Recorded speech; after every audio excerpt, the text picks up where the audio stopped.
بسم اللہ الرحمن الرحیم نحمدہ و نصلی علی رسول الکریم۔ ناظرین، آپ کے سامنے میں نے ایک بہت ہی پیاری حدیث شیئر کرنی ہے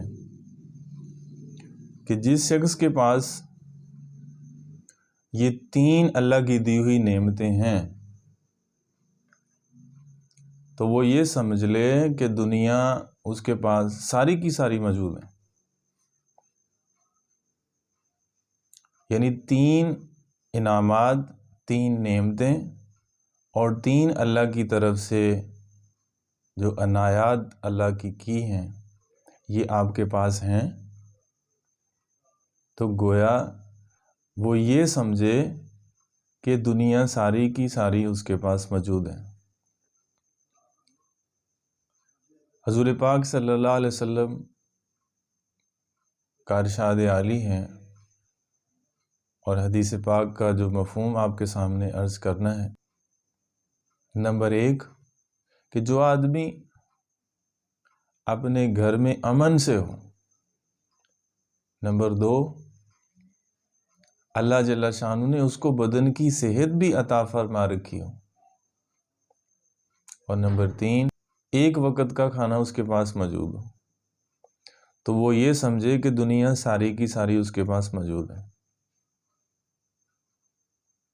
اب سب کا مسئلہ حل کر دیا، اس میں امراء کا بھی، غرباء کا بھی، کہ جس کو اللہ پاک نے یہ تین نعمتیں دی ہیں وہ یہ سمجھے کہ دنیا ساری کی ساری میرے پاس موجود ہے۔ ویسے بھی بہت حدیث کے اندر آتا ہے کہ اللہ کی نظر میں دنیا کی قیمت ایک مچھر کے پر کے برابر بھی نہیں ہے۔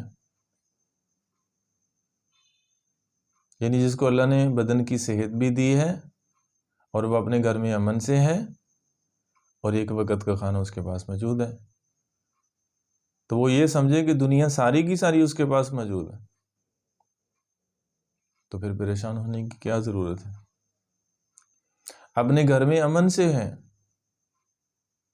کہ جب وہ اپنے گھر سے نکلتا ہے تو اس کو کوئی خوف نہیں ہے، اس کو کوئی پریشانی نہیں ہے، اپنی مرضی سے گھومتا پھرتا ہے، یہاں کہیں جانا ہو وہاں جاتا ہے، یہاں سے آنا ہو وہاں آسانی سے آ جاتا ہے، تو یہ بھی اللہ کی طرف سے ایک بہت بڑی نعمت ہے۔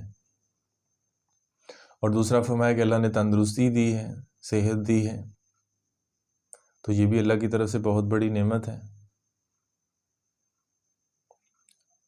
یہ ایک مقولہ بھی ہے ضرب المثل میں کہ تندرستی ہزار نعمت ہے، تو صحت اللہ کی طرف سے ایک بہت بڑی نعمت ہے، اس لیے ہمیں اس کی قدر کرنی چاہیے۔ اور تیسری جو اللہ جل شانہ کی طرف سے عنایت ہے وہ فرمایا کہ اس کے پاس روزی ہے، ایک وقت کا کھانا اس کے پاس ہے، تو وہ یہ سمجھے کہ دنیا ساری کی ساری اللہ نے اس کو دے دی۔ تو یہ حدیث سننے کے بعد اللہ جل شانہ ہم سب کو اس کے اوپر عمل کرنے کی توفیق نصیب فرمائے، اور عمل کے بعد اللہ کا ہمیں شکر ادا کرنا چاہیے۔ کہتے دنیا کے اعتبار سے اللہ نے جتنا ہمیں نوازا ہے اس سے ہم نچلے درجے والوں کو دیکھیں، جس سے اللہ کی دی ہوئی نعمتوں کی قدر ہوگی۔ اگر ہم دنیا کے اعتبار سے اپنے سے اوپر والے درجے والے کو دیکھیں گے تو جو اللہ کی دی ہوئی نعمتیں ہیں اس کی ناقدری ہوگی، ناشکری ہوگی۔ فرماتے ہیں کہ تم شکر کرتے رہو، ہم نعمتیں آپ کے اوپر بڑھاتے رہیں گے۔ تو نعمتوں کا شکر ادا کرنا نعمتیں بڑھنے کا موجب بنتی ہیں، سبب بنتی ہیں۔ اللہ سے دعا ہے کہ اللہ جل شانہ ہمیں حدیث کو سننے کے بعد عمل کرنے کی توفیق نصیب فرمائے، آمین۔